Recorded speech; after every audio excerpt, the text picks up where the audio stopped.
Amazon is now the new Guitar Center for budget guitar players, first time buyers. That's what I'm proposing. Now, hear me out. A couple of years ago, there was a fairly, large article in Rolling Stone magazine which had a bunch of statistics that were collected.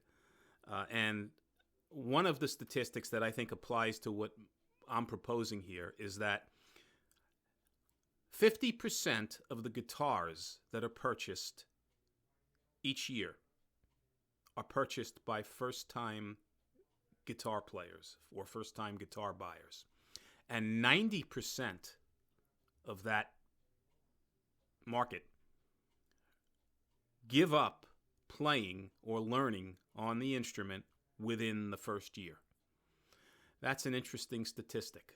So there's not a lot of stayability or consistency with first-time guitarists when they're revisited, 8, 10, 12 months later and find that these guys are not even playing the instrument anymore. So as a result, price is a very, very important factor with the first-time purchase because there's no guarantee that the investment is going to be a wise one and that the person buying the instrument is even going to stick with playing it. So years ago, when I was looking at instruments and potentially buying guitars, there wasn't Amazon, right? There was only the brick and mortars like Guitar Center, Sam Ash, your local music store. And it was a different environment back then. There were a ton of salespeople in the store willing and able to help. There was a ton of inventory typically in the store for you to try out. Inexpensive guitars, moderately priced guitars, higher-end guitars. Whereas today, if you go to your local Guitar Center, and I'm not going to say all music stores, but I'm just using Guitar Center as an example, there's not a ton of sellers or salespeople there helping you out. In a lot of cases, I go into stores and I don't even have anybody approach me, which is very interesting as opposed to what it was like years ago.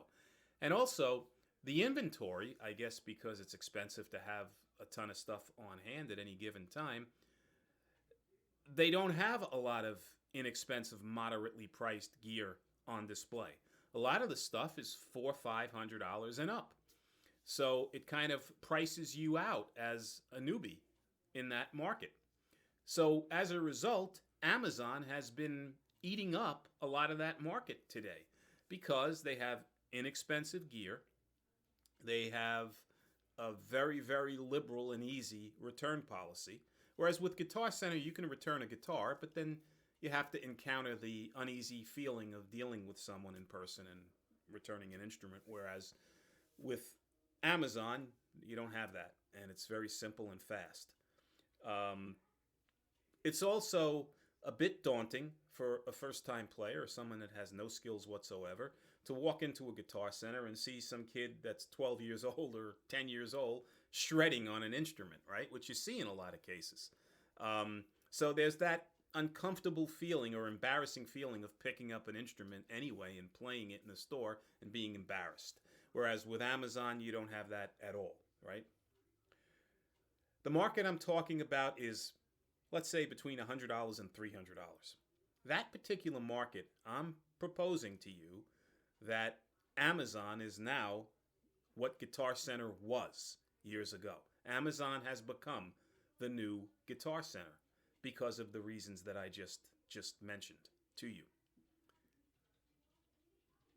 Now, you may think I'm crazy.